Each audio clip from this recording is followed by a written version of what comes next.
3.2.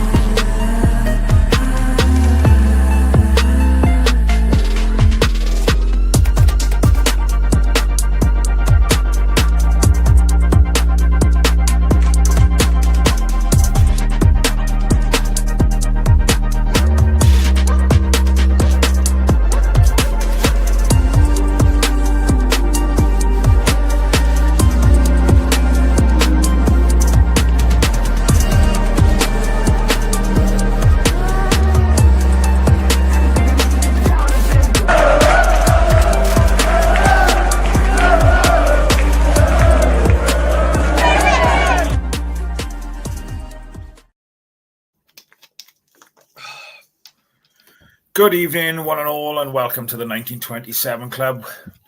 You're joined by myself and Mr. Rhys David Evans. Good evening, sir. How the devil are we? Absolutely buzzing. Absolutely buzzing. It's getting boring winning all the time now, isn't it? I know. We're not even English. We're still top of the league. But it's another great performance. Took us a while to get going, I think, but obviously we'll dig into that as we go through the show. So the plan of attack for tonight, obviously we're going to talk about the game.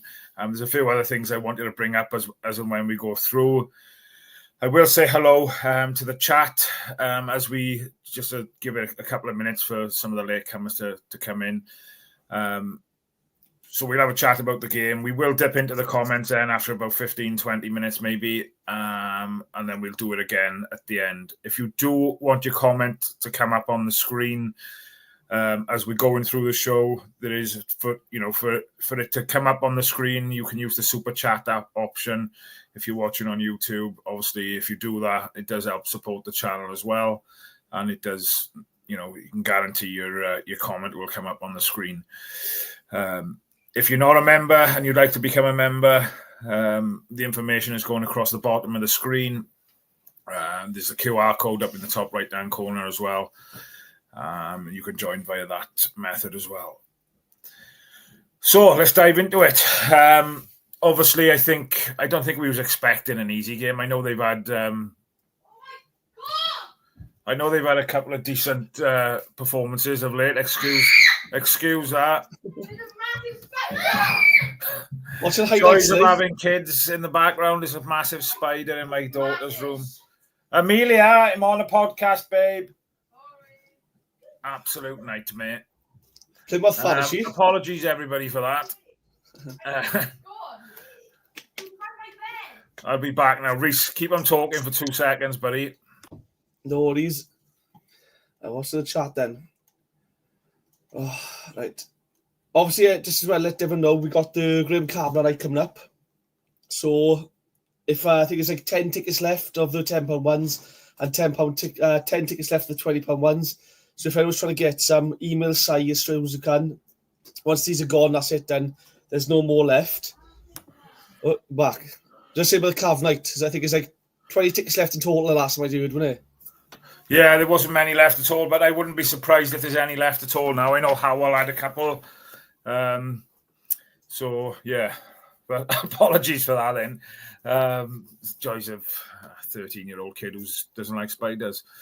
But yeah, where was we? But obviously, I was talking about Plymouth. Obviously, they had a decent performance against Swansea in the Carabao Cup. I know they lost on penalties, but obviously going to a championship club, that probably would have given them a bit of confidence coming into today.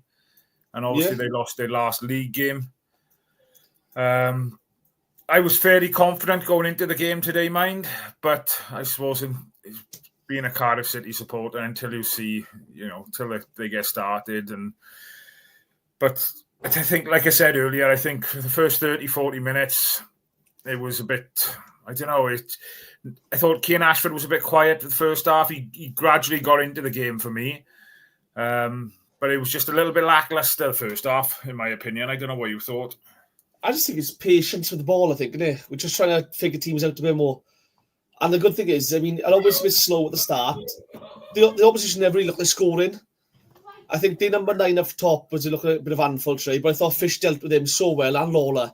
Yeah, They just kept him quiet all game. It took, like I said, it took a little while, but once we got going in a rhythm, that was it then. Salic scored pretty early on, but it was given for a foul, and for where we were standing, I didn't think it was a foul. I thought the ref was blown up a bit too easy for me, but again, we both predicted 3-0 win on Wednesday, didn't we? So yeah. I thought we'd... I think I said, but yeah. I thought once we got the first goal, I thought, right, once we get one, that'll be us settling the game, and we can take it to 1. And they get 2 just before half-time. It just kills them off straight before they go to the dressing room, just absolutely destroys them. Yeah, and I think it's like the second one, fair play to Willock. Obviously, he had the shot on target, wicked deflection, kind of keep it already dove, dived the wrong way, didn't he?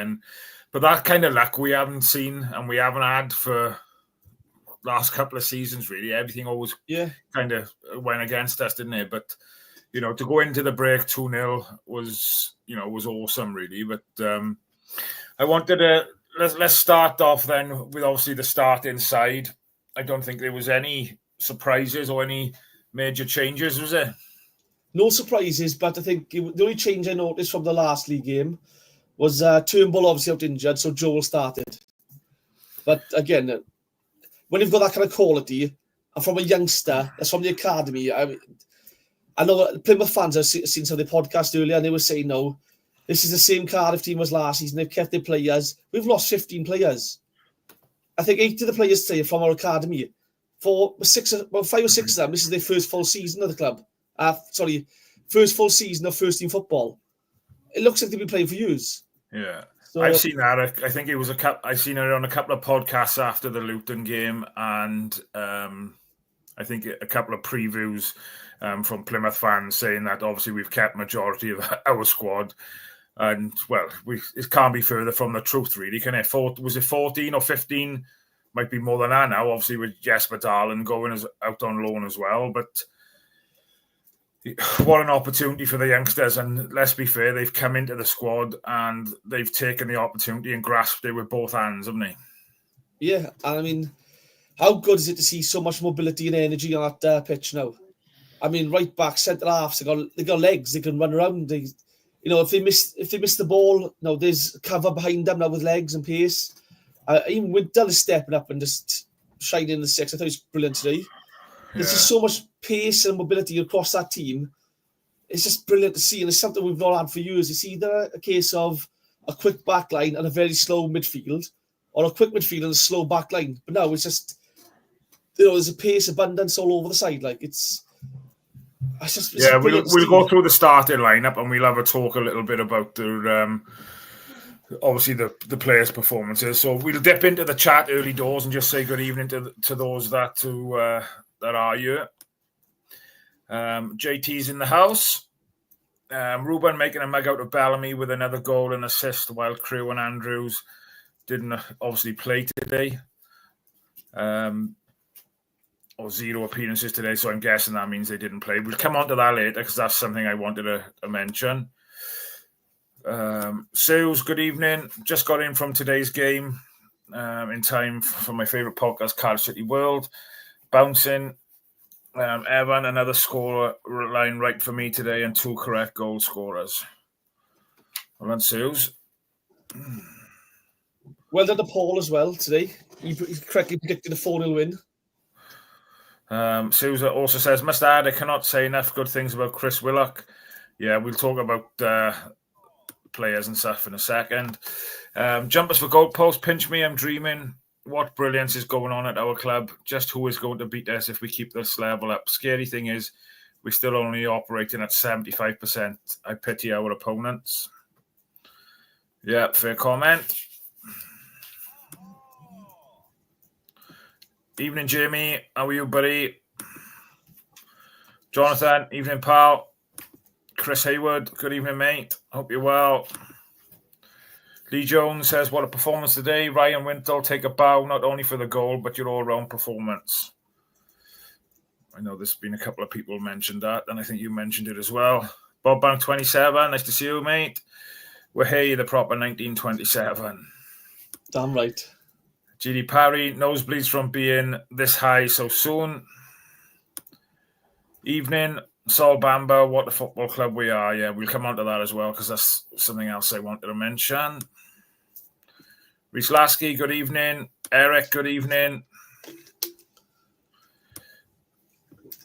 Jonathan says, but, Willock needs pace to beat a man.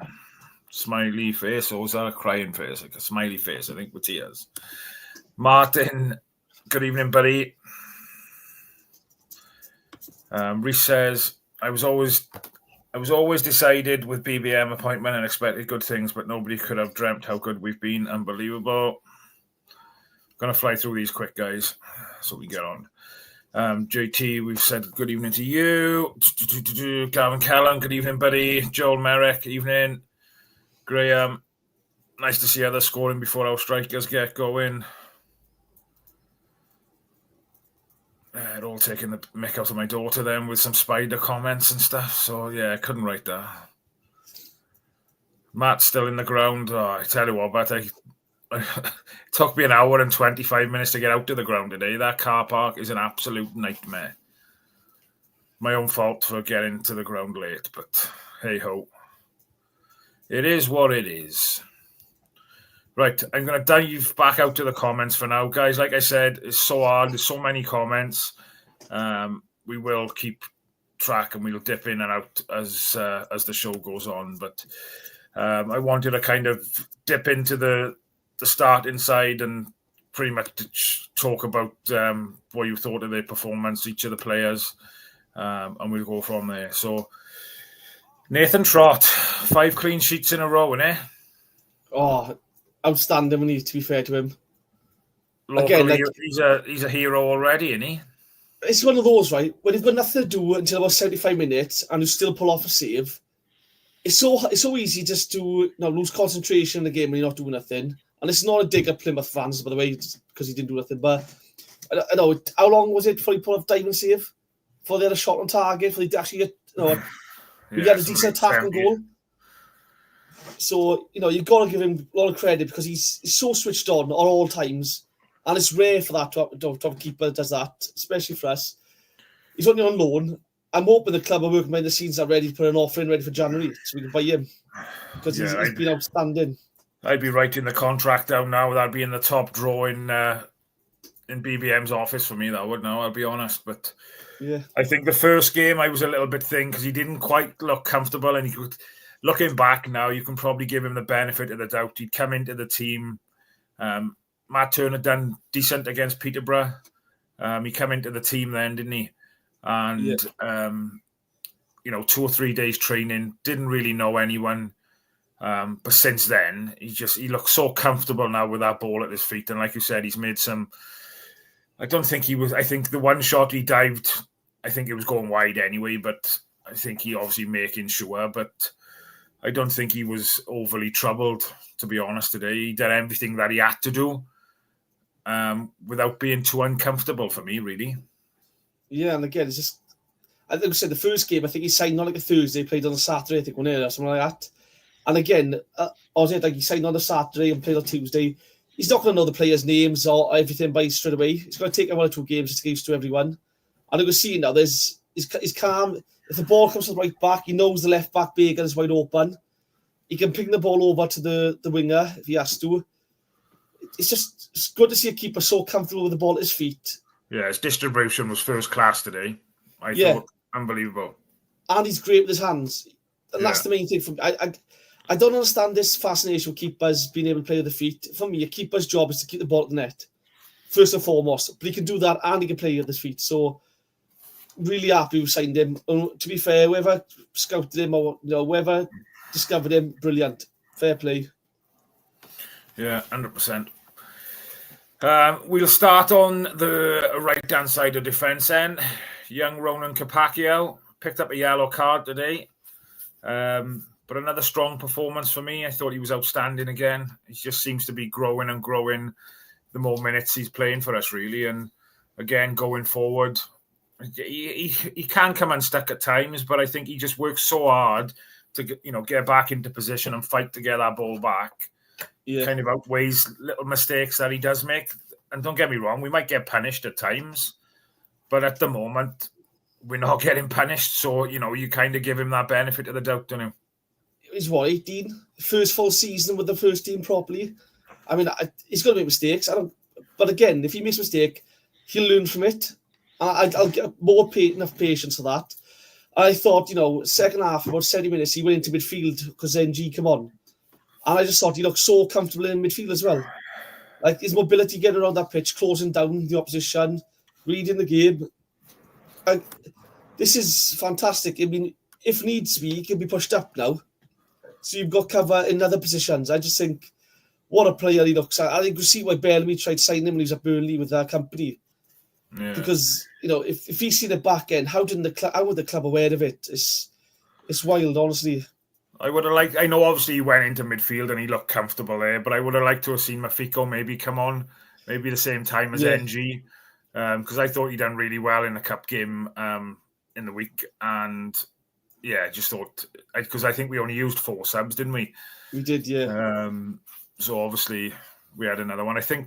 I'm sure BBM's said Callum Chambers had a knock in training or tightness in his hamstring.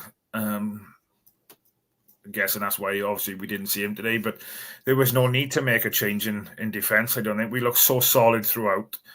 I think you mentioned earlier how Lola and Fish managed with that striker. That's the striker they signed from Port Vale, wasn't it? Yeah, the number 9. I thought he looked like a big lump, didn't he? Let's be honest. He looked like he was trying to bully the defenders, and to be fair, Fish manhandled him brilliantly. And again, when they play together, Fish and Lola, right? Anything that's on the floor, Lola deals with. If it comes to the air, Fish is dealing with it. And not only that, when he's got the ball at his feet, Fish is pinging crossing the balls to the left winger, and they're accurate. I mean, it's some of the passing he's doing. I mean, it's just fantastic to see such a young team play with such confidence and freedom. Yeah. Because, the last few years it's been so rigid that players aren't able to express themselves. Now it seems to be a bit more fluid, and we're just reaping the rewards from it. I just thought the centre-half pairing again, and my only concern is now we've signed that Osho. Where does he fit in now? Because you can't drop Lola off Fish. And I'll be open and honest. And what's his strength then? Obviously, he's a centre back. Does he play on the right side of defence? I think I seen on BBC he can play right back, centre half, or the 6. And again, the way Wintle's playing, you can't drop Wintle. The way Kipaki was playing, it's a good problem to have because it's going to push these youngsters to get better. But at that point, then does that mean Chambers is now maybe looking to go? Because another defender's come in that can cover the same positions he can cover, is younger, and we've paid a bit of money for him. Yeah. So it's mad, though, isn't it? Club captain can't even get in the starting lineup, and at the end of the day, the guys that are there in front of him are performing, and for me, he's not getting a look in. If they keep performing the way they are, then we've got a captain, the club captain, sitting on the bench earning 30, 40 grand or whatever it is. And I just don't think we can afford to keep him there. But then who's going to want to pay that kind of money to take him away from Cardiff? Do you know what I mean? It's one of those, isn't it? Let's be honest. Championship clubs will look at him and go, he's done it at Arsenal, he's done it to you, he's done it at Villa. He hasn't done it for them, but he played there. One of them clubs will come in and go, I can get a job out of him. I can get a performance out of him. It's just always happens in football. So... But again, do I think he really had injury? Probably not. He's probably looking out to maybe move him on. And I think he didn't want to risk him getting injured just before the window closes. Yeah. Because if he's got a slight knock, would you really put him on the bench? I don't think you do. No. I think we got other players there that could cover. You mentioned Fish and Lola there. Again, solid at the back today. Yeah. Just growing a bit. Standing. Just building that partnership for me now, and they're getting used to playing with each other. Again, both very young men. What's Dylan, 19, is he? 18, 19, and I think Fish is 22, is he? Something like that. So, it's incredible, really. And, you go to Joel Bagan then, who's 23. So that back four is incredibly young, but they're playing incredible, in fairness. I remember last season we played Swansea away and everyone was impressed with Darland, but his ball carrying ability as centre half. Dylan Lola today on the ball, was ghosting past their midfielder once or twice. His ball carrying ability is outstanding, to be fair to him. So again, you can see why you've got let Darlan go, because you've got a young player like that. He's just signed a new contract as well. That lad's got to be buzzing right now. Yeah, and it's just credit to the manager for being brave enough to play these youngsters. Young Joel Colwill, another academy graduate then, shall we say. Again, coming into the side. As we said, Di Turnbull's been injured. Coming in there, and just the energy that young man have got. I know Rubin's kind of pushed his fitness levels through the roof this year, but he comes into this. He's full of energy and he's strong with the ball. He'll win you a free kick. I know again he picked up a yellow card today, but I just love his work rate and his work ethic, and he's a skillful player in his own right as well. He gets stuck in, doesn't he?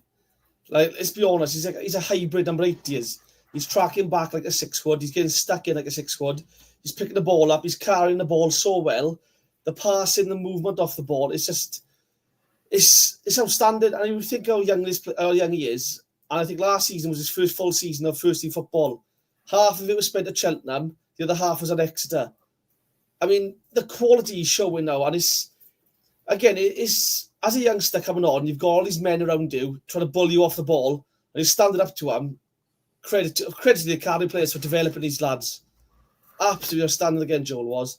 Yeah. I mean, you can see he's got a massive future in football. If we can keep him for the next 3 or 4 years, he'll be Premier League for long, honestly. Hopefully he's with us, but he's definitely going to be up there soon. Yeah, agreed. Obviously, we've talked about him. He scored a worldie today. Ryan Wintle, what a shift he put in today. Probably one of his best in the Cardiff shirt for me. As a 6, he was just, again, shielding the ball so well, covering the back 4. He got forward. He gets stuck in. His reading of the game today was just probably the best I've seen from him. And when you think at the start of the season, like myself included, was saying we should sell now. His attitude was a problem when he was with us. Didn't really impress, but now he seems to knuckle down, sort himself out, and he is, he's flourishing in that 6 position he is. Yeah, 100% agree with him, mate. I thought he was probably we wouldn't see much of him, to be honest, but I think he's been outstanding for me. Like I said, his work rate in the middle, that world he scored today, first time, what was he, 25 yards out, top bins. It was incredible, and I think he deserved that. I don't think he has many opportunities to score goals, in fairness, but the work he has done for the first 5-6 games, he's been outstanding for me. Yeah, he's quietly gone about his job as well. He looks like a bit of a lead on the pitch, where he's carrying the ball. He's stepping up to responsibility. I thought he was outstanding. Like my mate there, Bean, just said, man of match performance from him today. I agree. He was one of those who was up there for man of match me. I thought he was just brilliant. Yeah, I suppose he's one of them types of players that he's not going to do anything flash and fancy, but you don't appreciate all the dog work he has to do. Then all the shit jobs and that, and he does everything so well, doesn't he? He does, yeah. Again, as long as he keeps his head down and keeps focusing on his job and playing the way he's playing, he'll make the team this season, honestly.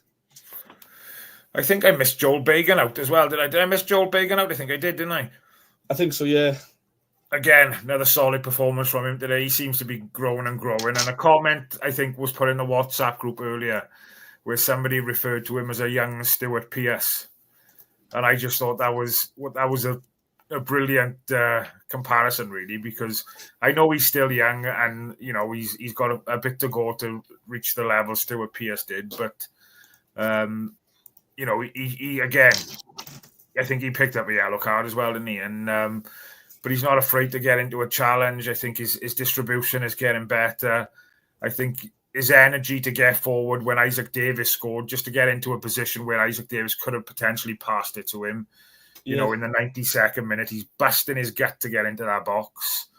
And I just think, he's doing all the... Again, I don't think he gets praised enough for the work he does. But I think I've said previously, he's a 7.5 out of 10 every week. Agree with that. Yeah, again, going forward, he looks sharp. He's got the energy, and you can see. I just think the fitness, sort of basically, the fitness levels are so different between this time last season and this season. I mean, this time last season, we were getting run all over the pitch. We couldn't keep up with the game in games. 60 minutes, players would blow in. Now it just seems like 90 minutes. They're still sprinting, busting the gut. It's just great energy all around. And it's just the basic things we've got right this year, and it's just so finally like the things we've been saying, we're finally seeing like. Yeah. And that's testament to the coaches and the work they've put in with the guys on the training field. There was a comment in the chat earlier about the international break now, a two-week break. Is that come at the wrong time? And I'm not sure how many people have listened to the BBM interview after the game. But he said 100% it's come at the right time. Those that go off on international duty will go off. Those that stay will have a gym program to work on their strength and their power. And obviously, there's things in place, but I think that break is needed. They've worked hard with a small squad for the 6 or 7 games, including the League Cup. But it's nice to hear a manager saying that they've all got gym programs to work on their power and their strength. There's just things already in place. I just thought fair play is nothing I've never heard that come from a manager before, that all that stuff is in place ready. Do you know what I mean? Which it probably has been before, but never really been communicated to us as fans, really. Well, another good thing as well is obviously he's not going to be 100% happy with everything right now, is he, BBM? It's still going to be, players are still learning from how he wants to play. This is a great chance for him to work one-to-one with some of these players and improve them again. Because again, not all of them are going to get called up. He can work with Rubin now one-to-one. He can work with Joe Wall if he doesn't get called up. It's a great opportunity for some of them. And again, for the ones who aren't playing, it's like Turnbull is still coming back. Great chance for him now to get back to match fitness, ready for the return. Alex Robson picked up a knock. It's great time for him now to start working, get back into the squad, training with them. If you do make a sign-in now, because obviously the window closes, you've got a chance then to blend him into the squad before any games come on. So I understand, it's not the best time for the international break, but also some of these players have been playing week in, week out now. Cup game Saturday. The running they do when they press in 90 minutes, the energy levels are there, but it's got to catch up to us at some point. Yeah, 100%. So I'm more than happy to let him have a break. I'll be gutted because for me, the Wales football doesn't do it as like Cardiff does for me. So I will be gutted next Saturday. There's no Cardiff on, but as a squad, we need it. Yeah. I do apologise. I was pretty sure Bagan had picked up a yellow card, but according to the stats, I don't think he did. Rubin Colwill in the middle then. Again, outstanding control of the game, didn't he? I think a couple of times today he tried to do too much, or there was a couple of fancy flicks, and I'm thinking, just go back to basics, Rubes. Just, do what you've been doing up until this point, and there was no need for any of that flash Harry stuff. I don't know if you picked up on that. Yeah, towards the end of the game, I think the whole team were a bit not complacent, but I think they relaxed a bit too much towards the end. We could have scored 3 or 4 more goals if I'm honest today. I thought we just unlucky not to. But again, it's one of those where if Rubin's not confident, he doesn't try those things. So it does show that Rubin is confident, he is happy, and he's enjoying himself, that he's got the balls to try those little flicks and stuff. So I'm okay with that, especially 3-0 up. If you're 0-0 or you're losing 1-0, it's a different matter. When it's 3-0 up, I won't criticise it, but I just thought he absolutely run the show again. Yeah, for somebody, somebody of his stature, he's a big lad, 6'5". I think he probably have got a little bit more filling out to do. Again, he's only young at 23, so he probably could do with putting a bit more beef on, shall we say? He can have some of mine if he wants to, but he just makes it look so easy, doesn't he? He floats past players. He just makes it look so easy, and you think somebody of his stature and his size, how is he doing it? Like, you look at all the best 10s in the world. They're all short players, low centre of gravity. They're gliding at the players. He's massive, and he's just doing it like it's nothing. And it reminds me of when he's like as someone who plays in the park with mates. He's just enjoying his football, and he's just street football for him. It is, and it's just fantastic to see. And it's a wild thing, this thing that no one's coming for him. And part of me thinks, BBM is the first manager to actually get a consistent performance out of him, right? But I mean, every team in the Championship's got to be looking at him now thinking, if we can make an offer for him, if we can sneak him now before the window closes. Obviously, I don't want to be sold, but I think that ability have always been there with him, but I just don't think previous managers probably had that trust and confidence in him, maybe, or belief, maybe, or, for him to go out and showcase what he can do week in, week out. There'd be games whereby, like, Bullet had him, he'd play really well. I think it was at Bristol City, he cut in, didn't he? Scored that goal, and he was dropped in for the next game. Now, being a youngster, when you play in a game like that and you bang that goal in, he's busting then for the next game, and that's got to knock your confidence, hasn't it? Now, for him to be in a consistent run now at the moment, even like he's playing the League Cup games as well, as a 23-year-old, I bet he just wants to be out on our field as much as he possibly can. But the thing as well is, right, you look at the players around him now. I mean, we said last season, how many times was El Ghazi standing offside positions? You come past him now. If the opposition try and bring another player to close him down, the space left behind is being exploited by someone else. Today, I said to my mate today, instead of playing balls to feet today, we kept playing balls into space. And with our runners, we would get on the end of them all the time. Plymouth couldn't handle that. And it's things like that which meant the opposition couldn't try and close us down, because if they did, it would leave a gap, we put the ball into it, bang, we got on the end of it. And honestly, I just think the players around Rubin are helping him so much as well. Naya Kakawa come on, and you're thinking he's hugging the touchline. When's the last time we've seen the wingers hug the touchline? It offers something more. Yeah. It's just fantastic to see. Yeah. Before we go into any of the others, just wanted to bring this one up. Corey, Cardiff. Why can't we play Saturday? I don't get it. We have players to cover for Lola and Capaccio whilst they're gone, whether it's Osho or Chambers and NGs. Not only the senior teams, the under-21s as well.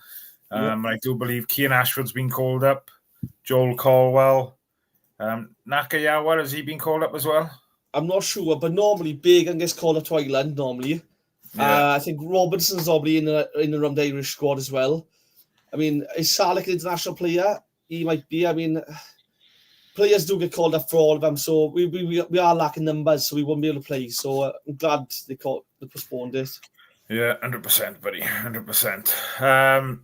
Cian Ashford then. I think he didn't have a decent rating. He didn't, he had a pretty good rating, but I thought he started the game fairly quiet. And as I said, he just gradually got into the game, and he had an opportunity. I think he had a shot before we did actually score. But again, he's just up and down our wing, and he'll track back and he'll defend for you. And yeah, that kid's got a bright future ahead of him as well. Yeah, I thought he was quiet there today. I don't know whether that's because I thought Willock was outstanding, and comparing the two. But yeah, it's the tracking back for me though. That's one of the biggest things for me. We had Josh Bowler, he wouldn't track back, he wouldn't help out the right back. Last season the wide players weren't really tracking back, helping out. To see that now, I suppose it helps Capaccio as well, because you got cover helping him now, and with the pace and the mobility going forward, we can try and hit the counter. We're not slow going forward, we're quite quick. So I want to see he had his best game today, but he had a solid game. Yeah. Good to see Nakayawa come on. I'm not sure if I'm pronouncing that right. But good to see him get some minutes as well after his cup performance in the Cup in the week. Delighted for him to get some minutes. I think he looks something, and he looks so comfortable with the ball at his feet. He's not afraid to try and beat his man. He's got a bit of trickery with him. He's got a bit of pace. And it's just good to see another Cardiff player again in the first team. It's just so good to see one of our own again. Yeah, 100% agree with you, buddy. Chrissy Willock. Now, it's been quite... I suppose it's been hard with Chris, because obviously, again, he's probably another one who hasn't had a consistent run in the team. He's come and he's had his, what's the word I'm looking for? He's had his ups and his downs then, should we say. People have scrutinised him. But again, I suppose it's difficult when you're not playing week in, week out, similar to as I mentioned about Rubin. but he's since BBM's come in, he's looked a different player for me. He looks hungrier.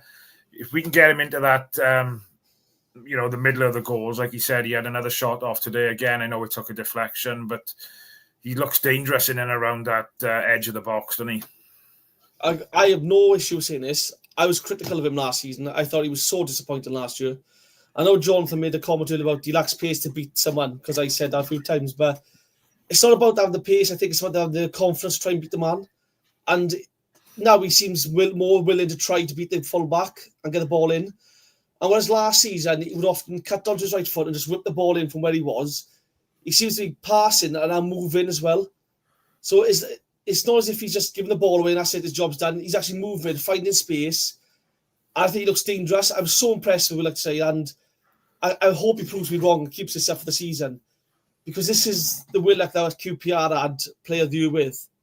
It's got to give our wingers confidence as well, knowing that the left back and the right backs are going up to support them as well. I think there was a number of times today that Bagan could have gone on past, and the same with Capaccio. And I think what is Bagan saying is the best form of defence is to attack. So obviously you're dragging our wingers back. So it's got to give our wingers a bit more confidence as well, knowing that they got support of their wing backs as well, type of thing. But you look at last year now, I think, we were playing, not last year, so the year before last, it was O'Dowd left back, Callum Grant midfield. And what would tend to happen is Callum Grant would hold the ball up.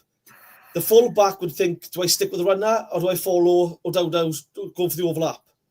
And then if you stick with the runner, the ball will go to the overlap, cross the ball in. Same now, Willock is cutting inside and Baker's coming on the overlap, which means that the full back is having a nightmare. Do I track the runner? Do I stay with the man with the ball? And it's giving us options, because then if Willock does decide to cut inside, Rubin's dropping slightly back to get the ball off him. And then Willock now is continuing his run, and he's getting into space and he's getting into positions where he can take a shot off, he can put a through ball in. And it's just finally to see Willock play how we all wanted him to start playing, but already know what's happening. So I'm more than happy to say I was critical of him last year, and he's really impressed me so far this year. He's been brilliant. Is that confidence from BBM, and he's obviously perhaps an arm round the shoulder, or I suppose just the way I suppose obviously this year we've had so much possession of the ball. We're playing a different style of football than we for a start, and obviously perhaps this style of football obviously suits Chris Willock a bit better. But I no doubt BBM has given him an arm round the shoulder and is kind of boosted his confidence a bit. And obviously that goal he scored, did he score in the week or was it the weekend? I can't remember now. My memory's shot. Weekend, we get a Luton. He took on ghosted past three players. That's right. I sat McGuinness down, didn't he? You can see he's more of a 10 than a winger. You can see that. However, he's playing as a wide inside forward, which is an odd thing to say because he's staying wide a lot more. But similar to Isaac Davis in a sense, isn't he? Yeah, and it's I think he's got a bit more freedom and it seems to suit him a bit more. Last year, he seemed to be cut on his right foot, just cross the ball in and hope for the best. Now it seems to be cut on the right side if he does, look for a pass, and then he follows that up with movement off the ball, and that's causing defenders to follow him, create a space in behind, and then Baker's come on the overlap, or Robinson's come on the overlap. But it's great to see, and it's got to be the manager just saying to him, look, if you want to come inside, come inside. If you feel good, if you can see something there, just take it. It's got to be the manager working with him. Honestly, it's a different Chris Willock, it is. Yeah, I think I've seen some comment earlier saying it's like having a new signing, and it is. His performances have gone up another level, to be fair, and that's credit not only to him but to obviously the people working with him, to boost his confidence, to get them performances out of him. So long may it continue. I think we all deep down knew there was a decent player there, but obviously we weren't seeing that in his performances last season, which is.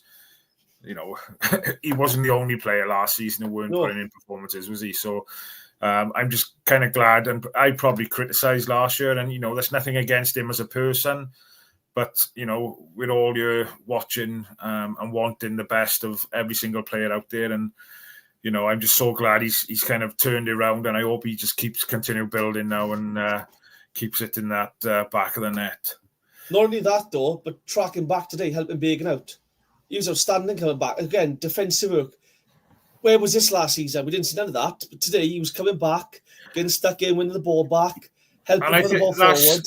That's not just wing backs. I think that's all over the pitch, innit? I think the mentality of coming back to help has gone through the roof. And I think we work, obviously we can keep hold of the ball. We do very well at keeping hold of the ball. But when we do lose it, you can see that mentality switch kind of, we've got to work. We've got to get that ball back. If we want to go forward again, we've got to get that ball back. And I just think, our attitude and our work rate off the ball is just as impressive for me as, when we're controlling games with the ball.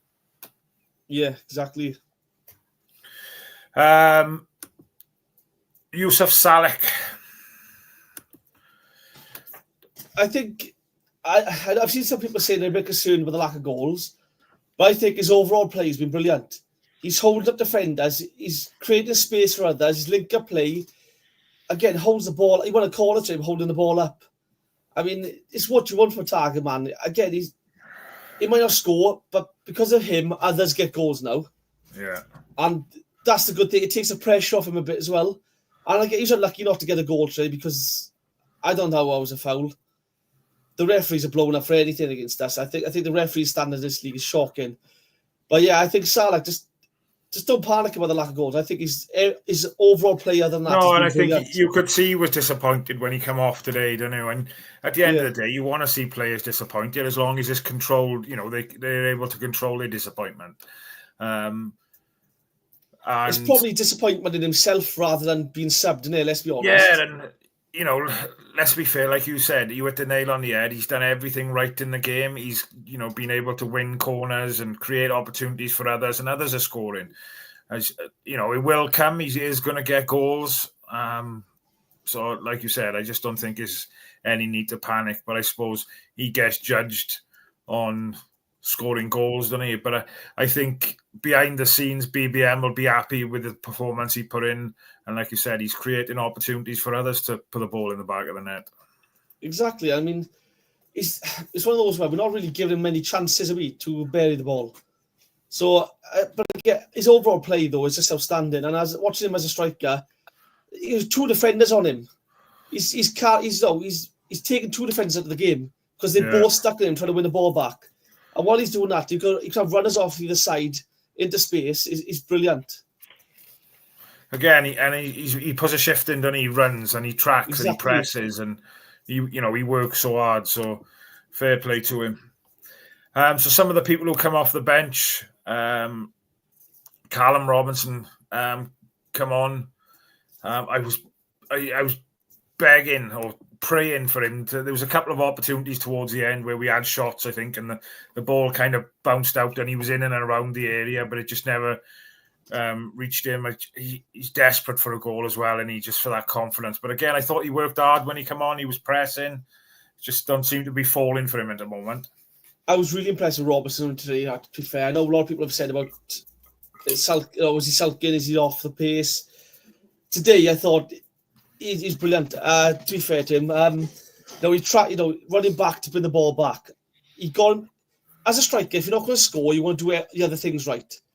And he was just drifting off into space, but screaming for the ball. If Rubin played the ball across to him, he would have scored. I think it was Davis could have laid the ball off to him, he would have scored. He was drifting off from the defender, finding a little bit of space in the box. Exactly what you want from a striker. And again, when the balls go to him, he scores. He's just unlucky today. But I was really impressed with his overall play. I thought, again, he tracked back, won the ball back. He supports the players getting forward, picks up space. Again, you can see he's not 100% match fit yet, but he could be a dangerous striker in this league. I mean, he was one of the best finishers we had last season. You don't lose that overnight. And I just think he was just unlucky not to get the ball and score. Honestly, he could have had 2 or 3 today. Yeah. Isaac Davis. Brilliant. He was desperate for his goal. Desperate for his goal when to be fair, I was landed for him. But again, He should have scored before that one, mind. I think Yeah. he should have pulled the trigger a little bit earlier. I think he played Rubin through, didn't he? And Rubin shot straight at the keeper, in fairness. But I think he should have pulled the trigger perhaps a little bit earlier rather than passing it through to Rubin. Or he could have given it, like you just said, to Robinson, I think. But this is something we've said last season, really, when you've run a defence ragged for 80 minutes, 70 minutes, and you can bring pace off the bench. And you can see the fullback couldn't handle him. Like the pace he's got, he's unlucky. He's unlucky not to start. I think he could have started ahead of Ashford, say, and I'm not saying he should have, but if he was started instead of Ashford, none of us would have said anything to me. So he's chomping at the bit to get a start now. Another goal. His confidence is going through the roof. And hopefully injury-free. Yeah. And I think that's what it is more than anything at the moment. And I don't know whether I'm probably being thing, but I think they are managing him at the moment, which I probably think is the right thing to do.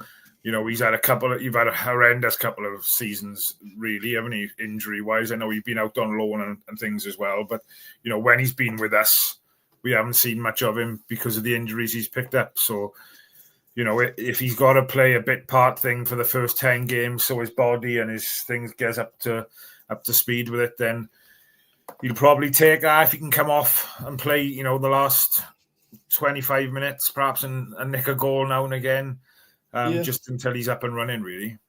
I think he's high risk, of the hamstring injury, because what we tend to do is put the ball in space for him, and these short bursts sprints, like footballers say all the time, when you constantly just sprint, stop, your hamstring does go.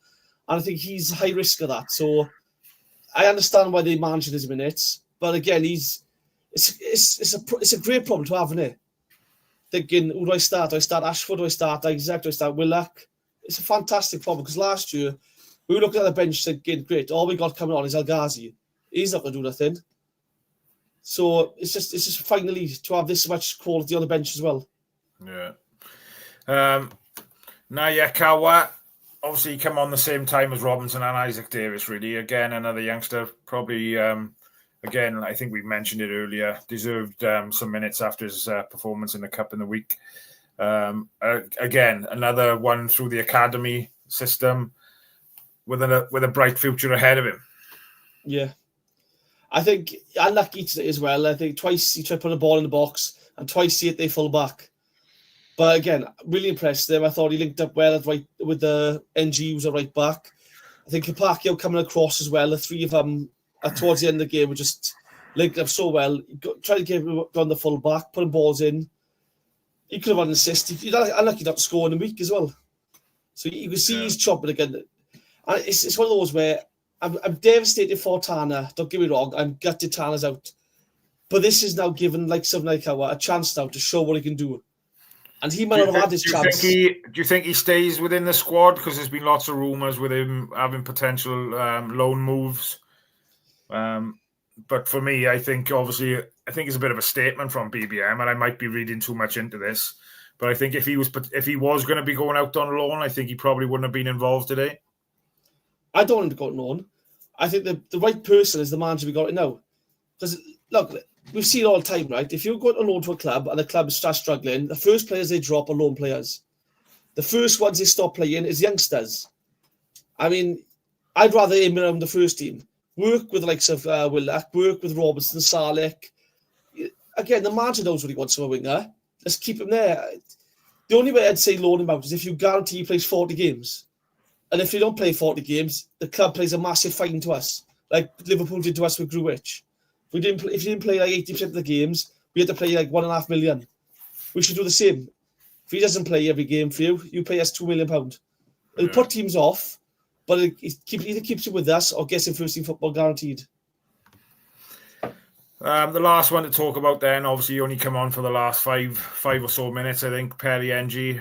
It's nice to see him back in the squad, innit, and back out on the field, really. I think he's got his work cut out to get back in the side this year, especially with Gabriel Osho coming into the team as well now. But, Roland Campacchia was filled into Perry NG's shoes awfully well. But, in fairness, he's got his work cut out this year, I think, Perry.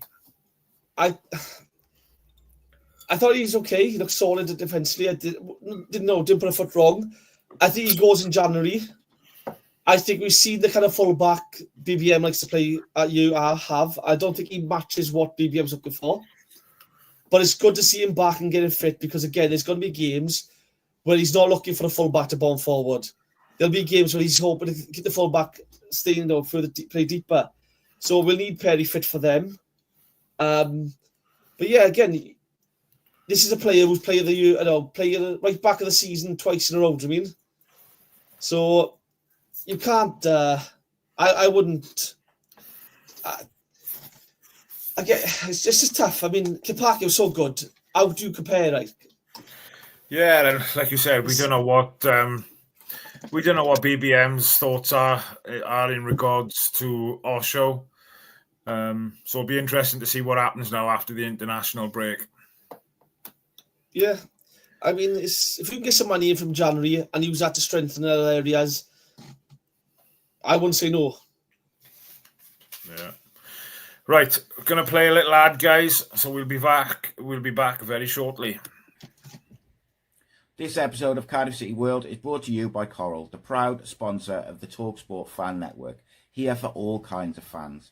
For the armchair experts, whether you're constantly negative, overly positive, or maybe even the instant over-the-top reaction social media guy or girl. For the football fashionistas still clinging to the legendary terrace fashion of yesteryear, or the best retro gear from Michael Thorne, the nostalgia merchants dreaming of the old lady Ninian Park, or still celebrating Campbell's goal in the Millennium Stadium. Whatever kind of fan you are, with Coral's free-to-play reward shaker with a guaranteed daily reward or offer throughout the season, simply shake your phone to win. Over 18s only, maximum one reward or offer per player per day, 8 a.m. till 8 p.m. Reward restrictions and requirements and other T's and C's apply. For more information on safer gambling, visit gambleaware.org.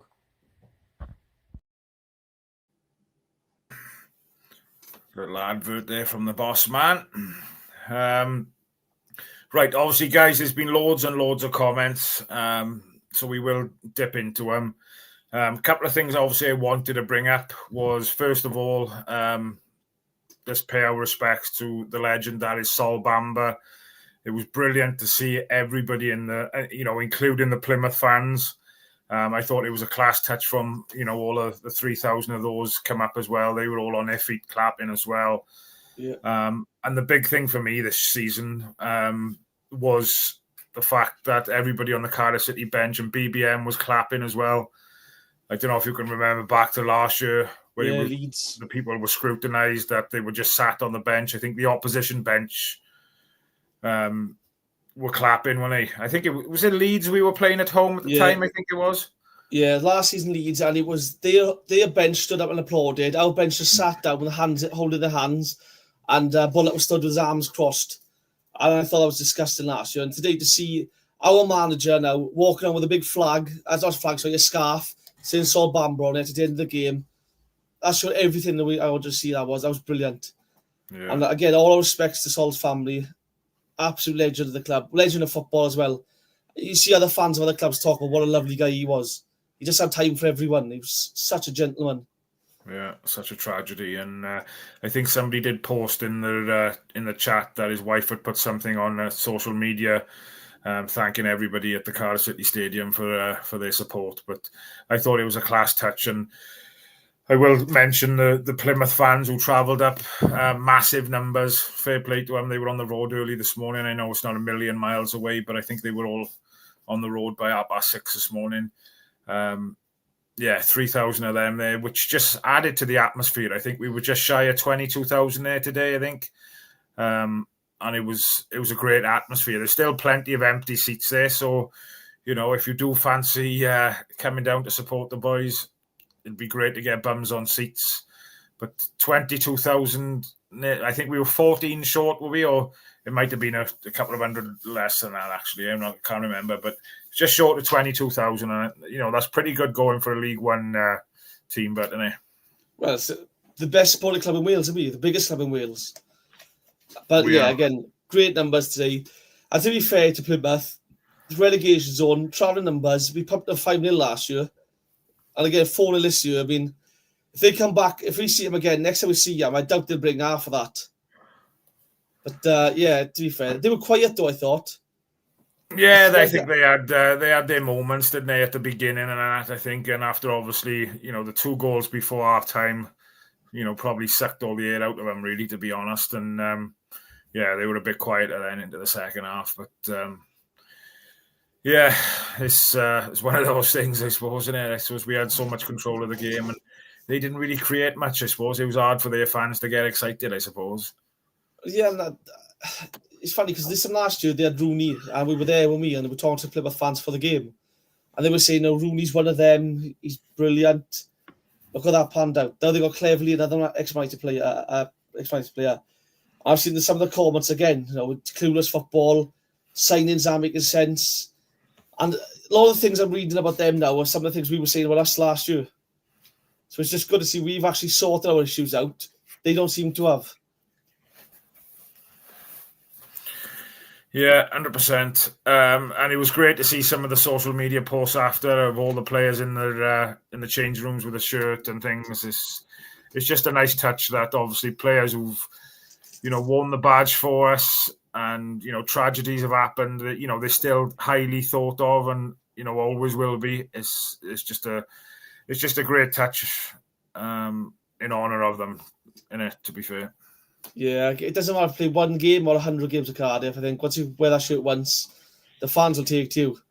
As long as you give 100%, the fans will take to you. And Sol was someone to give 100% every single game. And he came back as a coach, and with Sabri, everyone loved Sol. Let's be honest, he was just what a gentleman he was. And it's rare to see someone like that in football these days because footballers become so private and closed off, don't they normally? But he was just someone so open with fans. I mean, I bet everyone in India's got a story about Sol. It's just what a gentleman. He's always had a smile on his face, didn't he? It's incredible, really. And it's just so sad. The world we live in is a cruel place. And yeah, just to reiterate, really, our thoughts are still with his friends and family. So, rest in the big man. Move on then from that to last thing I wanted to have a quick chat about, really, before we dip into the comments. And guys, we probably won't get through them all. There's been hundreds and hundreds and hundreds, so you'll have to bear with us in a bit. But what was your thoughts on the Welsh squad announcement this week? I know you probably obviously don't follow it as much as what you do Cardiff, but obviously a couple of our players have been called up. Our probably one player that we were expecting maybe to be in with a shout didn't. Surprised or not really? I am a bit surprised, to be fair. I mean, I don't know what more Rubin can do. But like I said in the chat earlier, it's one of those where as long as Bellamy gets results, you can't really criticise. No one was complaining that Tom Lawrence wasn't getting picked for Wales until Page had a bad run of games.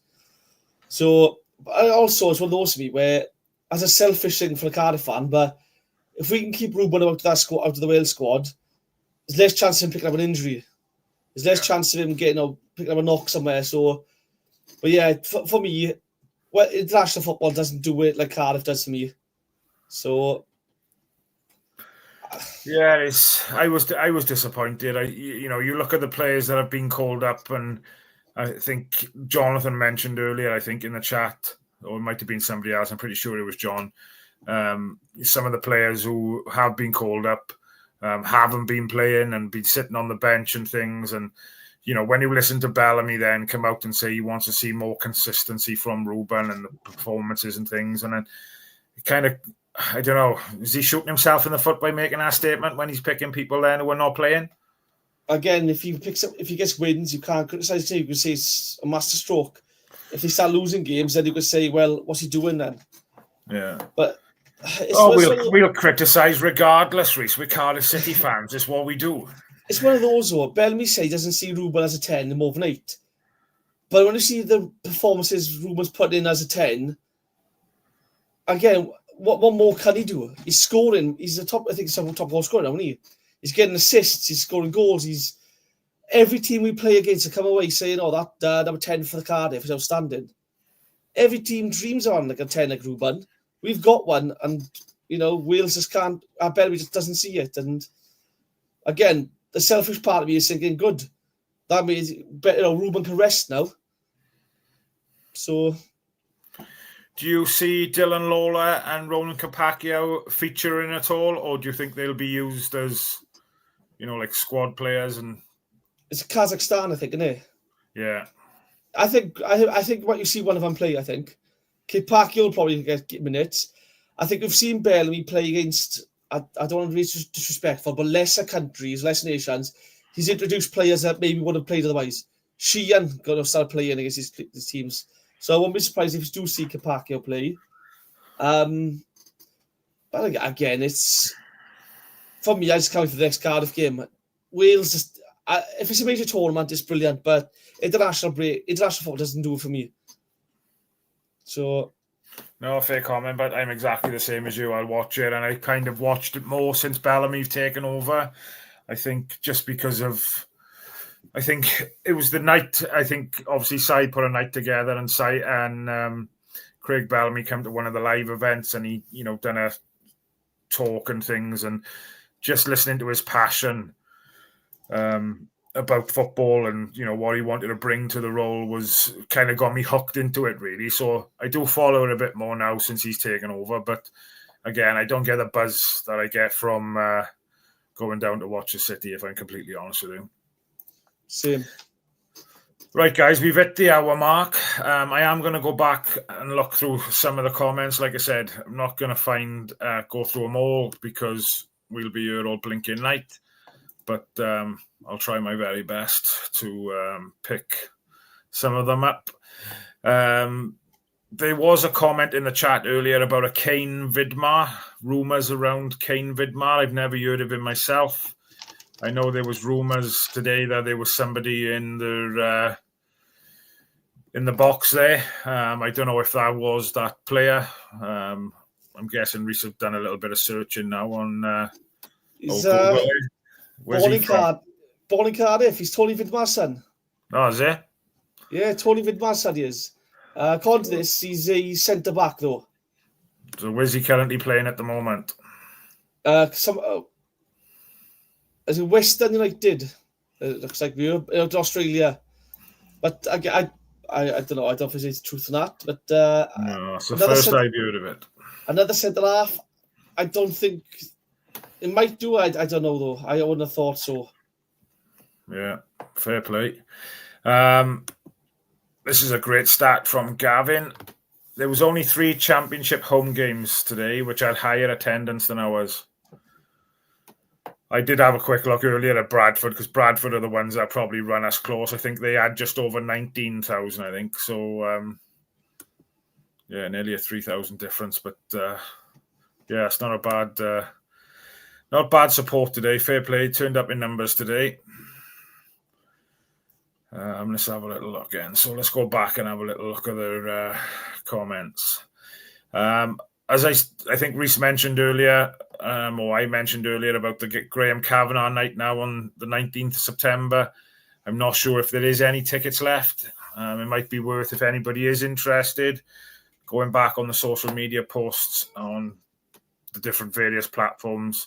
The email and things like that is available for you to ask to see if there is any tickets left. But I don't fancy your chances now because they went like hotcakes, to be fair. It is going to be ball ache going back through any of these comments. So if there's anything you do want to ask us now, the last 5 or 10 minutes, guys, get them in. I know Suze has asked about the predictions. Yeah, go on, but you give an update on that. Oh, I think I sent them to you earlier. Hang on, I can load up a sec. Yeah. But I know... That's you were baby, but you were taking over that. Paul had his correct score, mind, with 4-0. So well done to Paul. Absolutely smashed that. Fair play to him. But as it stands, I got 6 points. You got 7 points. Paul's in the lead with 8 points. Suze has got 6 points. Steve's got 6. And McCainish has got 2.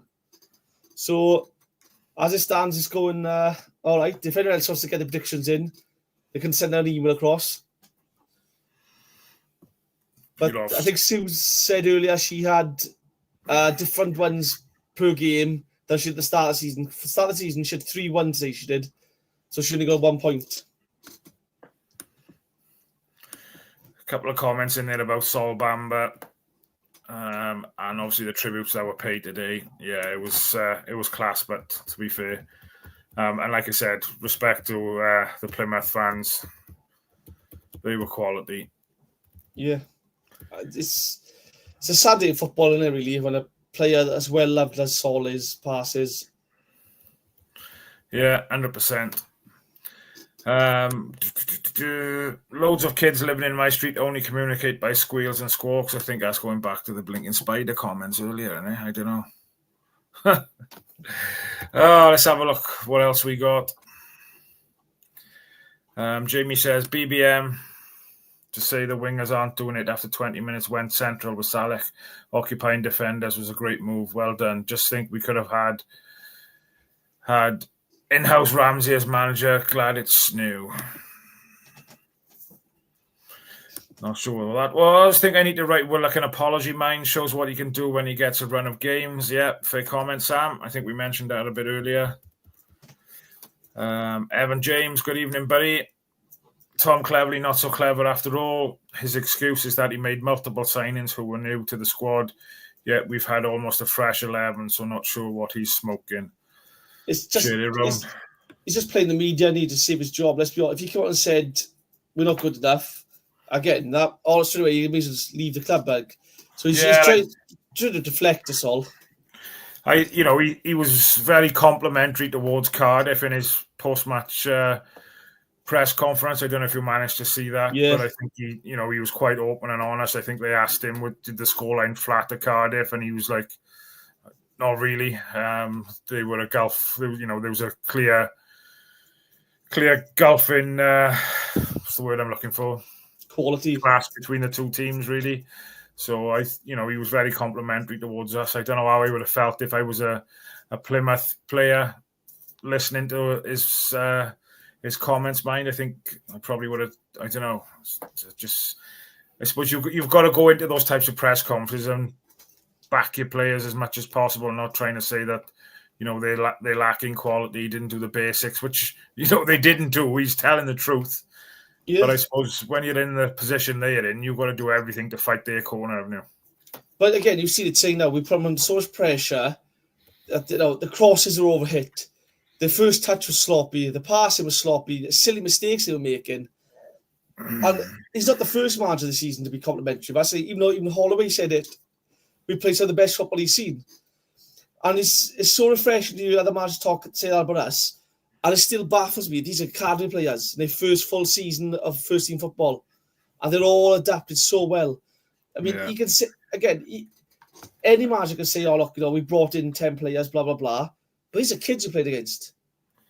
And there's no disrespect. The thing is, they're all, like, what have we got? 8 or 9 boys involved in the first team now who've perhaps played together for 3 or 4 years, but now obviously the first season at playing in the seniors together. But obviously it's got to benefit them playing with players they've known for the last 3 or 4 years through that academy system. Because obviously, like I think Joel Bagan said in his post-match press conference that, they've played with each other, they know each other's games. It makes the changing room an easy one to come into. I think Dylan Lawler said as well that BBM has made that environment an easy one, for players to go into. And it's just so refreshing to hear these things being said after the shit that we've had for the last 2 or 3 seasons. Yeah, and like we said, because they play together, they communicate. I mean, how many times did we see last season? There'd be Chambers, Gutas, NG, and O'Dowd left back, and none of them would speak to each other.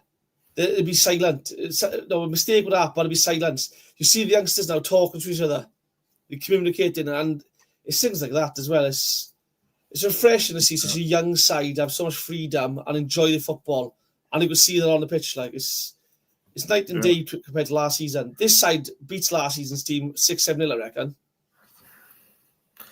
So if I was to throw this question to you now, then, so if the current team got promoted tomorrow, how do you see this current side playing in the Championship? As it stands, I say mid-table. And I just think that's a great achievement for this side as it stands, because I think, again, it's the first, some of us, the first full season of first team football. I think we are one or two quality signings away from being a complete team. I would like to see a proper winger come in, but it's unfair to say that when the players do so well. You would like to see another striker come in, someone who can't get 20 goals, but they're hard to find. You would like to see a quality six come in, but again, while you've got players like Wintle do the job, it's hard to say. It's just, I think the most important thing is keeping these youngsters together, keeping the manager on the side. That's the most important thing for me. Yeah. And obviously, the more they play together, the better they're going to get. So, who's to say that they can't go up next year? And it was a question I wanted to put to you, and I was thinking about it earlier, really thinking, if we was to get promoted tomorrow, how many players would we need to sign again then, maybe to, compete at Championship level? But I think, it's very early doors. We're all excited. We're top of the league, and we're every right to be excited. So let's just enjoy the ride we're on at the moment. Let's enjoy the last, 40 games or whatever it is. And let's see where it takes us. At the moment, we're riding the crest of a wave. Don't get me wrong, we probably, come tumbling down off that once or twice, but I've full confidence we'll get back up onto the wave, and we'll be there or thereabouts come the end of the season. And I just think the more the younger players get to play together, the stronger we're going to be, and it's going to benefit us for next season. Yeah, and the good thing is, I said to my brother last season after Oxford, when we were relegated, I said, take this in now, right? Remember how shit this feels, being relegated, how bad we've been, how disgusting some of the performances. Take it all in, remember this. Because sooner or later, we'll have one great season, and it'll all be worth it. We look back and think, God, how lucky are we now to be watching this? And I said to him, this is it now. This is that season. We're watching some of the best football we've ever seen. I mean, I can't remember enjoying this football as much as this since Dave Jones. Like, it's just that good. And it's been that long since we've seen exciting football, good football. It's top of the league now, international break. Let's enjoy it. We will run into a sticky patch this season. Every club does. But I have full confidence in the manager and the players to get us out of it when it does it. And when's the last time you could say you got confidence in the team doing that? Yeah. If somebody can tell us the odds, though, with any bookmaker, Coral preferably, because they're sponsoring the show, what the odds are on Cardiff doing the invincible and not losing this season, that'd be great. Share that with us. Put it in the WhatsApp group. Lonnie Argyle is 4-0, so... Graham says, let's go dip it back into the comments. Thought we had seen the last of the 12:30 kickoffs. Now, I'm not sure if we've got any more this side of Christmas, have we? But yes. When they do another thing of fixtures, do they announce another change of fixtures in November? Is it for like ones after January and stuff? So, yeah, we've got one more. It's both in the ways 12:30. Other than that, all the rest of our Saturday ones at 3 o'clock. And then November time, and I think they start picking up for for January, February, March. They'll start picking up the 12:30s anyway. And I think if we are top of the league, playing good football, we will get picked for a lot more, I think, after Christmas. And I'll be gutted if that's the case. Yeah. Yeah, it's not great. It's not great. Who runs training? Is it BBM or Lee Riley? I think BBM pretty much runs everything, doesn't he? I think he kicks every ball on the touchline as well. He's up and down, and he's barking orders. And I just thought, he high-fived Davis 2 or 3 minutes before Davis goes on to score his goal when they come in to have a chat and stuff. I just think he's so into it. But yeah, let's take nothing away from Lee Riley, who's come in to support him, because obviously what he's doing as well is nothing less than magic, as far as I'm concerned. It's got to be working. Because again, the players are happier. The players are playing more freedom. They're playing how the manager wants, and like I said, he's kicking every ball, he's heading every ball. So he's clearly the one in charge of it all, and it's great to see. Let's be honest. I think this comment relates back to the predictions. I'm bottom. He's getting relegated. It's not about winning or losing, Markinesh. It's about, taking part and enjoying it, but don't worry about it. The Vikings back in the chat. Good evening, Louise. How are you? Rubin Colwill had a good game today. Again, him and his brother. Celebrations legendary. It's got to be awesome, haven't it, to think, you're playing for your...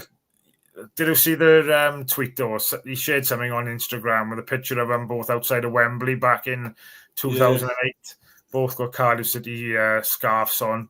Apparently, they're Swansea City fans, mine, but they were at the FA Cup final in 2008 with Cardiff shirts and flags on and scarves and stuff. But well, to be fair, every Swansea fan looks better than blue, so who cares, eh? Yeah. Better in blue or better when they are blue? Either. Morgan says, what I've noticed is that when Salic is on the pitch, we barely cross to him. But when Robinson's on the pitch, we cross more. It's an interesting one. Yeah, we don't really put the ball into for Salic. I think that's one thing I will say. We don't really try to get the ball to him enough in the forward lines, especially when we get the ball wide. We sort of pass along the box. A few more crosses, again, but he's causing two defenders to man-mark him all the time. So it's freed up space for others. So maybe that's why we're not putting the ball in as much for him. Yeah. Stephen Morgan cleverly did well at Watford until we played them. After that, he got the sack. And this season with Plymouth hasn't changed. And you don't want... Let's be honest, right? It's not nice to see anybody get a sack, but I don't think he's far away from it, is he? Again, they're in relegation zone. I'm surprised I'm saying this, but to the three relegated teams last year, we look the team has totally changed everything. We look the team as capable of mounting a challenge for the promotion. And it's crazy to think because, teams that come down with a whimper like we did, it usually takes them 10 to 15 games to get that out of the system and get momentum back. But we've hit the ground running. And again, winning's a habit. As long as we keep it up. I know Plymouth have obviously lost a lot of players. They lost their striker Ryan Hardy, didn't they, and various others. So obviously it's been a difficult time for them as well. But they've managed to bring in people as well. I think Tom Cleverley has said that obviously they need to strengthen in certain other areas as well. Same as us really, but we've been so lucky that we've been able to call upon the youngsters. Like I said, we've had 15, 16 players go through the door, with only Nathan Trott come in, really, and the academy boys stepping up. So, yeah. We're so fortunate that carousel of players coming from, the 18s, the 21s or 23s into the senior team now is just, been so successful for us. But it's not even that. I think today, like I said earlier, the basics, they were so sloppy with the basics. Their passing was poor. The crossing was shocking. I think set pieces, they try to be sly with the set pieces and they caught their own players off guard. Straight off a throw-in or knocked it straight off for a goal kick. It was just so poor, weren't they? And again, you can... I think I put a message in the WhatsApp group, I think, before the game kicked off. They were a small team, weren't they? They didn't have much height in their team, did they? Not much height, but I thought they had a big lump of that number 9 up front from. He was a bit of a lump, a big boy, but yeah, they didn't have much height. But again, they just didn't look like they were at the races. I don't know if it's because we were so good or they were so poor, but it's another team we walk away saying, no offense, not an easy win, but another big win for us. 3 points again, ole, ole. Love that. Lee Jones says, I'll be the first to admit that I was worried that we'd struggle and maybe push for the playoffs after 6 games. It's hard to see anything other than straight back up. And I suppose if we're all honest, and with the pre-season we had, obviously it was successful. We haven't lost a game under BBM, and that's including pre-season. But I suppose there was an element of doubt in all Cardiff fans, I suppose, relying on those coming up from the academy. Obviously, we haven't been able to bring anybody in other than Nathan Trott and Gabriel Osho. But then again, I was still fairly confident that we'd be able to do a job with what we had. I think, obviously, we'd done the predictions earlier on, and we were obviously getting promoted by Christmas time. But I suppose you've always got that element of doubt with the youngsters, and can they perform, and can they, handle the pressure and the commitments of week in, week out, Tuesday, Saturday. But yeah, they're smashing the ball out of the park at the moment, aren't they? It's one of those where you just see the manager who's willing to give him a chance. Don't forget, when Willock was there, Willock was asked about the academy, and he said, there's no one in the academy who's good enough. Rubin was in the academy, by the way. And Willock didn't want to bring a youngster through. Reza, to be fair to Reza, he brought some of the youngsters through. More than happy with that. But you look at some of them now thinking, one or two of these played last season, we might not have been as bad as we were. A few of the first team players looked like down tools last season. The youngsters wouldn't have. I just wish we'd seen more of them. I mean, there was a point, I think, where, after Reza left at Oxford, we were down, let's be honest, we were gone. There was a chance for Ramsey to go, you know what, some of these players, I've seen what's happening in the training ground. I'm not picking that, I'm going to play the youngsters instead. We were all accepted we're going down. Play the youngsters, we'd have been more than happy with it. At least BBM has come in and gone, you know what, I'm going to risk it, and credit to him. It's a brave decision. And again, like we say every week now, well done to Darren Purse for getting these players ready for first team football. What a job he's done. I'm just sick of seeing the same people saying, Darren Purse did a bad job because his under-21s lost last week. Who gives a shit? Bellamy's under-21s or 18s won nearly every single game. I think they lost one game, but they won the rest. 2 players from our side have made the first team since then. Darren Purse's side, player after player after player after players coming through. I don't care if the under-23s lose a game. We keep putting players to the first team. Well done. Keep doing it. That's all I care about. Jumpers for Goalpost says, I'm in for the Invincibles bet. Straight back up. Jamie says, League One is poor this season, but I do appreciate our progression and BBM style. So my answer to that is, again, let's just be realistic and realise where we are. Whatever amount of games we're in, 5-6 games into it, we've played a lot of teams who are going to probably be in the bottom half of the table. I think the next couple of games we got a Stockport and Bradford, which again is going to be big tests. But at the end of the day, we can only play what's in front of us on that match day. And at the moment, other than Port Vale, we've come away with all the points in the games we've played to date. So I just think let's take it game by game. Still be excited, but it's still a long way to go in it. And again, it's one of those where I don't want to sound big-headed or anything, but let's be honest, we are going to be a cup final for so many of these teams. So they're going to raise their standards against us and still beat them is a great marker for us. Like, I mean, I would agree it's a poor league. I don't think it's a poor league. I mean, it's so tough because everyone can beat anyone. But while we're winning, we are looking good, and I think that's the most important thing. It's not about teams who think are poor. I think we're making teams look poor because we're playing so well. Yeah. Sue says, how Osho gets in with our 2 young lads doing so well is a great dilemma to have. Yeah, I think that question was posed to BBM at the end, and I just think he said is pretty much a good headache to have, really. And it just creates that competition in the squad as well. And, you can't rest on your laurels, can you? You've got to keep working. You've got to keep performing in training. Because at the end of the day, there's people knocking on the door for your shirt. Exactly. Going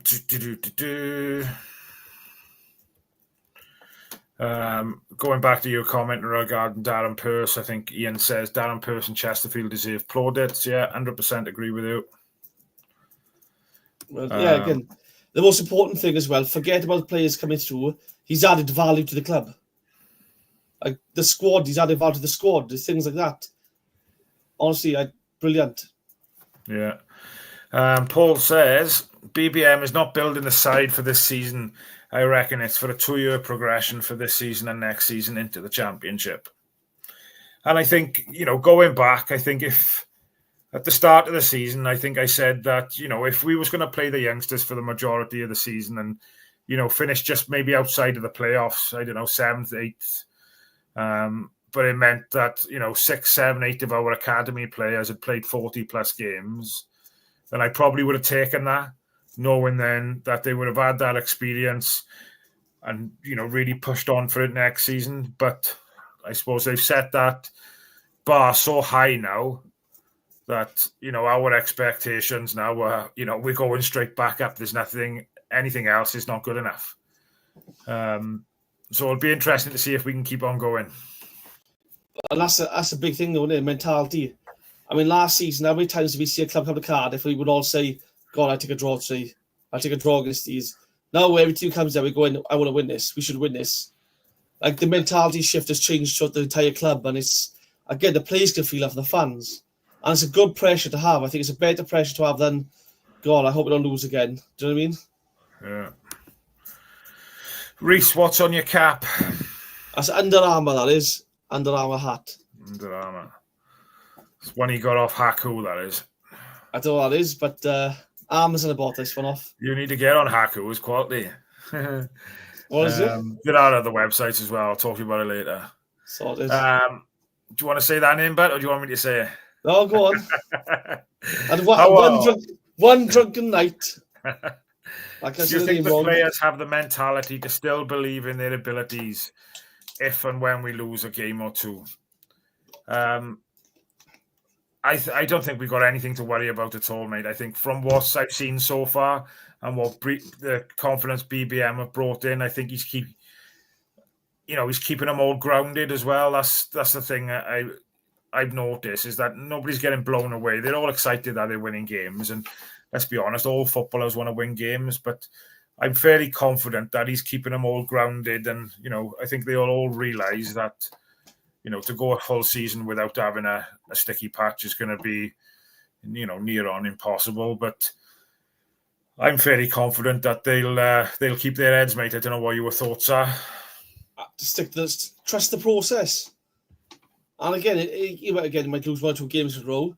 I think the youngsters, again, if they can perform like this in front of 21,000 fans on a Saturday, I think they can. If they lose 2 games, I think they'll be fine. I think the manager's not picking people who are weak mentally.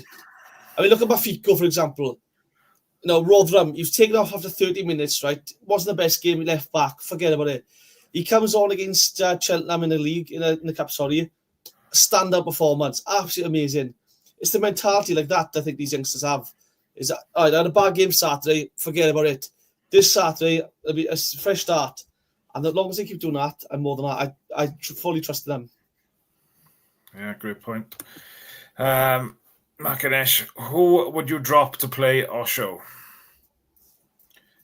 My answer would be I wouldn't drop anybody yet. He's got to earn his place, and I wouldn't change anybody at the moment because we're flying. I think he might have to.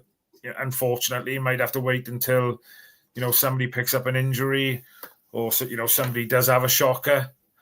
But at the moment, I know they brought him in and he's new, but I'd find it weird if he did change anything at the moment. And I know there's a 2-week break now, and let's just hope Ronan Capacchio and Dylan Lawler come back from international duty injury-free, because that's like you said earlier about Rubin not going. That's the one thing that scares me when they do go on duty. You look at how many times did Rambo go away and he comes back and he's injured and he's out for another 3 or 4 months. It's not good, is it? Exactly, and no offence to Kazakhstan, I can't imagine the pictures up there are proper. I mean, they're probably going to be sandy, clumpy, ripe for injuries. So just get the boys back now after the international break, fully fit, raring to go, and kick on again. Do you think we might get a few players in before the transfer deadline via loans or transfers? Yeah, I think we do. Only from Chinese whispers. If you're in the WhatsApp group, you probably Pipe Dream Reality. You probably might have a couple of whispers in the WhatsApp group. There's nothing concrete in there, but there is a couple of things floating around. If you do want to join the WhatsApp group, you have got to email the email that's going across the bottom of the screen to request. I think will the email come across there? Become a Cardiff City World member. I'll put the email in the comments after. But if you do want to be, we talk to us today.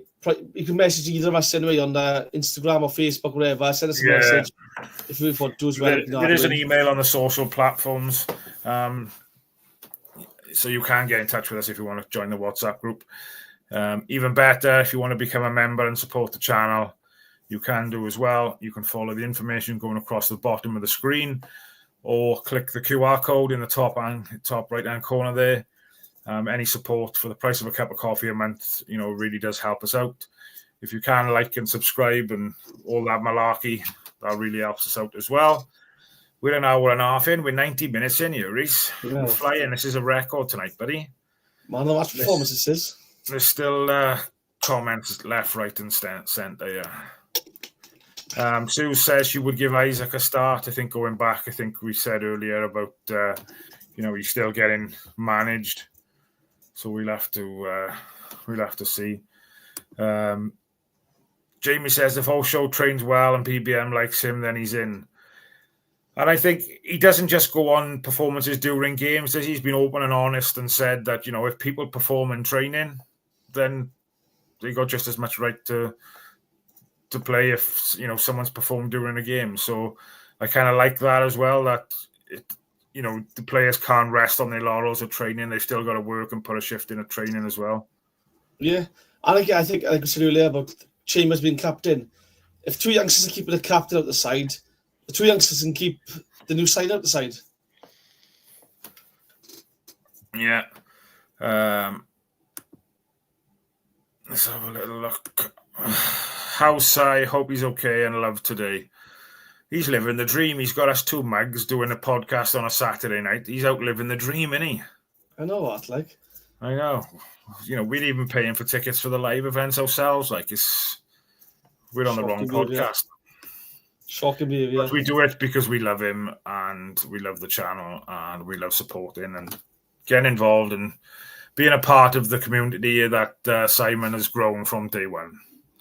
Bullshit that is. I do it because I like getting recognised. and because we're on the biggest Cardiff City show up there, so... He does like getting recognised, Reece. So if you do see him out and about, please go over and thing. And it has happened a couple of times to both of us. If you do see us and you want to come over and say hello, you've got to tell us your names, because obviously we can't put names to or faces to the names we just see in the chat. So if you do see us, just give us a nudge and just say, I'm such and such. I watch your shows. You're both pricks. But this is my name. Yeah. I told you earlier, someone sat next to me, they can't done. And he said, right, there's a show, but I forgot to ask the name. So if you are watching, let me know your name, obviously. If not, I'll see you at the Bradford game. Howell says, do you think Robinson will leave before the end of the transfer window? No. I wouldn't be surprised. I know you've just said no, but I wouldn't be surprised. I would like to think not, obviously, because of the relationship he's got with BBM, but I just think this injury, I don't know, just doesn't sit well with me. It's one of those, I think, where we would see the striker coming in before now, I think, if I'm honest, if he's going. There's been no sort of rumours that clubs are coming from either. And normally you see like all these rumours flying around now, players linked with the other clubs. He's not linked to anyone, is he? I don't see it, if I'm honest. I read that wrong as well, and I thought it was Robertson. Sorry. Right. Yeah, I don't think Rob. But I don't know. Again, see, I didn't think he looked happy going off the field again today. He didn't really kind of go round the ground again. He kind of went down the tunnel, didn't he? I don't know. Perhaps he stayed and clapped the cant done at the end. Did he? There was a funny moment, mind, where I think we all thought the ref blew for full time. Right. And he was applauding the fans, and there was a goal kick, and they carried on. He was still clapping us. But yeah, I think Robert stays. I think we'll see like Alnwick go. I think we might see Chambers go for Monastew. And then you might see one or two out on loan. Maybe Spears goes out on loan. But yeah, I don't see much. I hope Robinson stays just for what he's done for us in the past and his thing. Like I said, I thought he worked hard today. I was sat in our family end praying for one of the rebounds to fall to his feet, but unfortunately he just didn't get there. And I just think, he's desperate for a goal. And once he gets one, I think, it's difficult because I don't think playing Salic and Robinson really, they started against Cheltenham in the Cup in the week. I don't think it really worked. But I don't know if that's something they can explore further in the future. But I don't know. It's a difficult one. I think he's got a lot to offer. I think, again, there's going to be games where a target man like Salic isn't working, and you do want someone like Robbo to drop deeper, pick the ball up, link up play, and try to put others through and stuff. It's going to be games where he plays, and he will score. I mean, there's a striker there, and I think we see the last season that he's 13 goals. I think our top goal scorer. He can do it in League One. I have no doubt about it. I just think once he's match fit now, obviously he's behind Salic, and rightly so, because I think Salic has just shown looks a better player at the minute. But yeah, I think Robbo's got a lot to play. I think he can do a job for us. Yeah. Bob Bank 27 says it's been a phenomenal 90 minutes, to be fair, but still the second best 90 minutes of the day. I'm not going to argue with that, but at all, because it was a cheeky back. Block him, ban him. No, jokes aside, but it's nice to be in that stadium now and just feel that atmosphere and the buzz back. And just everything about it. It's just like walking around outside the ground and, even stuck in the traffic for an hour and 25 minutes after the game it kind of wasn't as bad. It probably would have been 10 times worse if we'd lost 1-0, but it was made a bit sweeter really by obviously the 4-0 victory today. Right, we will be wrapping up very shortly because match of the day has started. And yeah, I got to go to bed. I got work in the morning. Right, last couple of questions, guys. Get them in. Phil Jones says, it's early days yet, guys. We are still working on our style of play because we never had one before. Hit and hope. Now we are playing with purpose. And that's a positive thing for me after, in the press conferences, BBM to say that, there's certain elements that still need work. And there's always things they can improve on, so they are always looking to improve. So that's a good sign for me that there's always work there to be done. Like, and again, with the ball at our feet, we look like we know what we're doing now. We know exactly what the plan is. It's not slow passing out the back four to go back across the left back. We know our purpose for the ball, and players are getting into space, picking up positions to receive the ball and carry it. And again, it's been so long since we've seen that. It's brilliant. Yeah. I think you mentioned about Jack Alnwick is surely off, so that frees one space because I think someone said we had a squad of 25. Did the under 21s count in that squad number then? There's different rules in it for younger players as well. Yeah, I'm not sure if it's under 18s or under 21s. I think it used to be under 18s in the count. I'm not sure what it is now. But again, there'll be players leaving. I have no doubt about it. Yeah. Right. Before we wrap up, Ben, I thought his only thing to talk about Plymouth. Obviously, they got relegated with us last season. Do you worry for them, mate, on what you've seen today? Personally, I just don't care about them. Like, again, as long as we're doing well, I don't care about the teams. However, as a neutral, I would be concerned.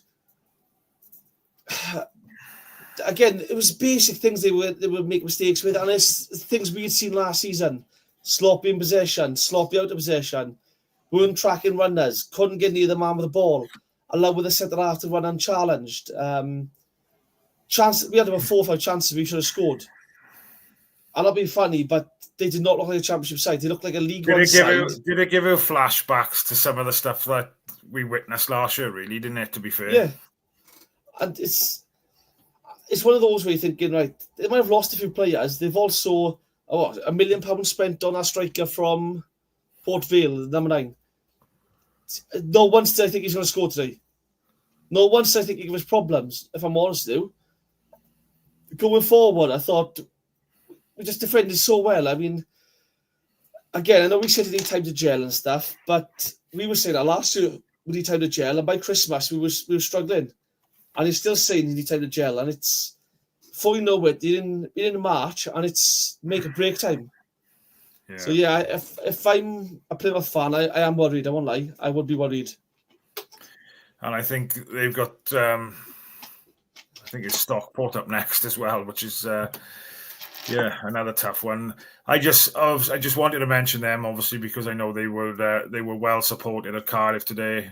Thought some of their fans might tune in and watch. So, yeah, just pay the respect to their fans who travelled up in massive numbers. In fairness to them, Pieface, if you're watching, sorry, buddy, 4-0 again. Well, 5-0 last year, 4-0 this year, and we'll see you back in Cornwall in a couple of months' time. Get the Ginsters pasties in the microwave ready. The boys will be down. No, we'll take a Greg's, we will. We'll take a Greg's and leave with 3 points. Yeah, take a Greg's or Clark's pie, Peter's pie. Happy days. But no, guys, thanks everyone for tuning in. We've had an extra long one tonight, so happy days. Even the hour and 40 minutes that was flown by, so much love. We are top of the league. Let's keep on going. Let's stay positive. Enjoy the international break. And we'll see you all soon. No star power. Rascal Beats. For your Caesar. Cardiff City, ride with me for your Caesar.